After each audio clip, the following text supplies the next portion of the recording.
Salut, c'est César, on se retrouve aujourd'hui pour une nouvelle vidéo et aujourd'hui je vais vous parler de comment éviter les mauvaises postures, la prise de poids et l'anxiété au travail. Travailler sur ordinateur c'est génial, mais à quel prix? Mauvaise posture, anxiété, fatigue constante, on en parle ou pas? Aujourd'hui, ici et maintenant, je vais te montrer comment retrouver ton énergie, ton corps en bonne santé, sans renoncer à ton job ou à ton mode de vie moderne derrière un écran. Tout d'abord, sortez tous les jours. Travailler enfermé, c'est un piège. Chaque jour, offre-toi une sortie. Marche, prends un arrêt de métro, utilise ton Vélib, ou même change d'itinéraire et fais-le à pied. Cela te permettra de découvrir de nouvelles rues, de nouveaux endroits, de nouveaux restaurants, de nouveaux cafés, de boutiques.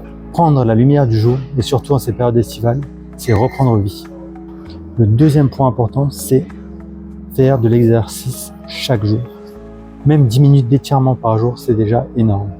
Étire-toi 1 à 2 fois dans la journée. Par exemple, tu arrives le matin au boulot, tu prends ton petit café, tu travailles 1 heure, 2 heures, paf, tu t'étires. Pareil au milieu de l'après-midi, n'hésite pas à t'étirer. Et fais du sport surtout. Le sport est un antidote naturel au stress et réparateur de posture. Salle de sport, crossfit, tennis, natation, volleyball, choisis ton terrain de jeu et reste constant. Le troisième point est parler à une nouvelle personne chaque jour. Tu passes souvent trop de temps seul derrière ton bureau, à coder, faire des implémentations logiques, ou que sais-je, organiser, planifier, gérer des budgets.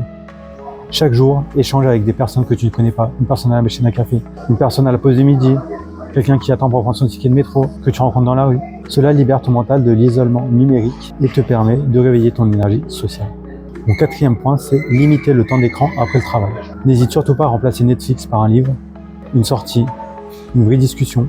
Construis des souvenirs, pas une playlist. Mon cinquième point, c'est de travailler sur des cycles courts. La productivité, c'est aussi la récupération. Je te conseille 90 minutes de focus, un temps de pause, et par exemple d'utiliser la méthode Pomodoro.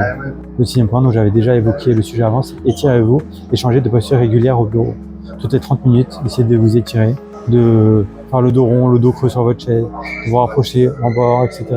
Soit travailler en tailleur. N'hésitez pas à solliciter votre dos. Le septième point, c'est méditer pour revenir au présent.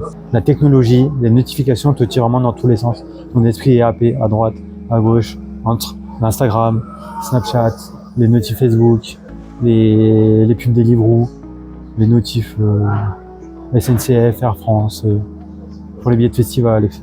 Bref, on est vraiment sollicité. La méditation te ramène ici et maintenant. 5 minutes par jour te suffisent pour transformer ton mental. Le huitième point est de créer un environnement de travail social. Ce conseil s'adresse plus pour ceux qui sont solo-entrepreneurs, qui travaillent seuls ou souvent entêtés. Je vous conseille de rejoindre un espace de coworking pour travailler avec d'autres personnes, un café ou encore un autre lieu, parce que l'énergie collective est un booster puissant. Pour conclure, je dirais qu'on vit dans un monde de plus en plus numérique.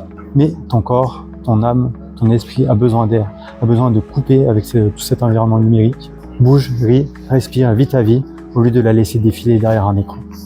C'était César, merci de m'avoir écouté et on se retrouve de l'autre côté. Ciao ciao. Ah, c'est pas mon avis.